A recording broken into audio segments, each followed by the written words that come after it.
Bloody hell. This is a video response to my old YouTube friend, Dick Coughlan. I say bloody hell because it must be about 6 years since I last made a video response to Dick. Dick's made a video, are people more offended nowadays? So I agree, Dick, I agree with the broad thrust of what you said, which is that actually now you don't think they are more offended. That actually this has always happened, right? People have always been offended by stuff, and they've always been very, very quick to point out their offence.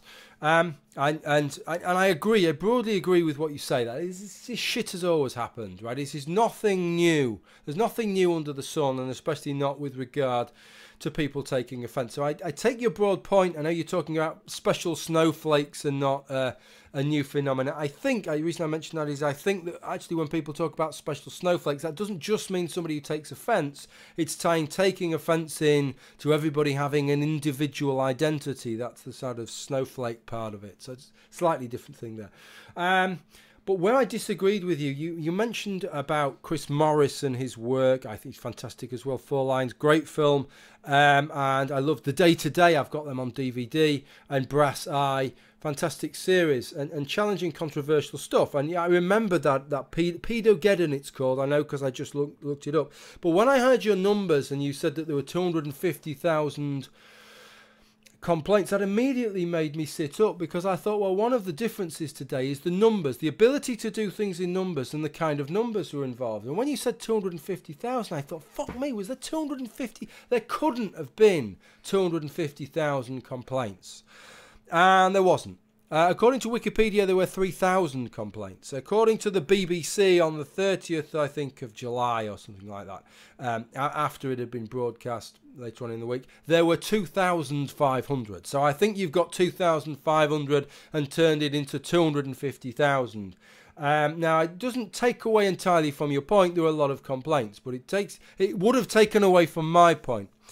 And my point to this, one, we've changed the things that we complain about. That's one of the changes, and people are seeing that change. And because it's new things that are being complained about, I think that people are picking up on it. The other thing is that we've now made it possible for people to complain so much easier, and people are, in a way, taking advantage of that. Rather than people requiring, it required a certain level of motivation to pick up the phone or to write a letter. Right, and most people can't be asked to do that, and that's quite a good thing, because it stops the trivial complaints. It stops people complaining when they just feel slightly irked about something. And yet, you know as well as I do from YouTube, when people feel slightly irked about something, they rant and rage and make it sound like it's the biggest fucking thing that's ever happened in the world. What's next? What's next? What's next? I'll tell you what's next. Style. So that is part of the problem of how things have changed, I think, is that it's been so easy. So now, rather than having 2,500 people complain, you will have 250,000 people complain. And it's been shown with some of these complaints, actually, with TV shows and things like that. People who are complaining on some of the things in more recent years, who are sending emails and stuff like that, haven't even watched the fucking thing. They're just going what somebody has told somebody, and they've heard third hand. The other thing is, another change that I think has happened, this is the final bit that I'm going to say, is that I think what we've done is we've ended up weaponizing outrage and offence in a way that we hadn't previously. There's always been a certain monetization, if you like, of martyrdom, hasn't there? Right? There has been for a couple of thousand years, and I could give examples for a couple of thousand years, couldn't we? But I think what has changed is, in a bid for all the right reasons to try and protect people and make society a better place, and to be more sensitive and empathetic to people, we've adopted this kind of idea that it's really, we need to take account of how people feel.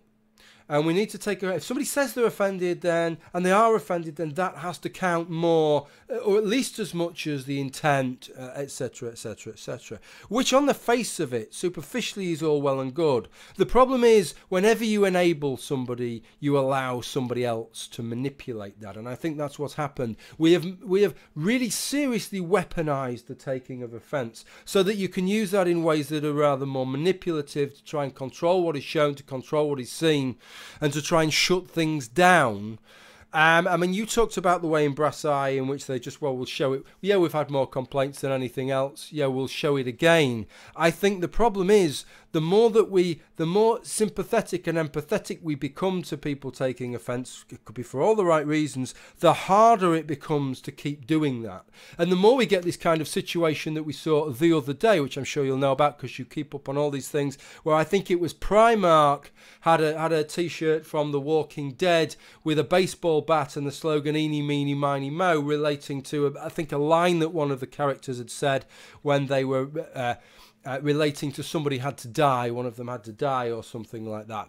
And somebody's gone in there and complained, they're outraged by the t-shirt because it's racist, because one of the 200 or 300 ways that rhyme has been worded over the years had the word nigger in it, and so it's a racist rhyme, and so it's suggesting we should hit black people round the head with a barbed wire laced baseball bat. One fucking person complained and the t-shirt has been withdrawn. In a way, I'd just like to say case closed with regard to that, but I've picked the most outrageous example that I could find, but I do think that there's a case with regard to that's how things have gone, and those are the differences. Okay, that's it. That's all I wanted to say.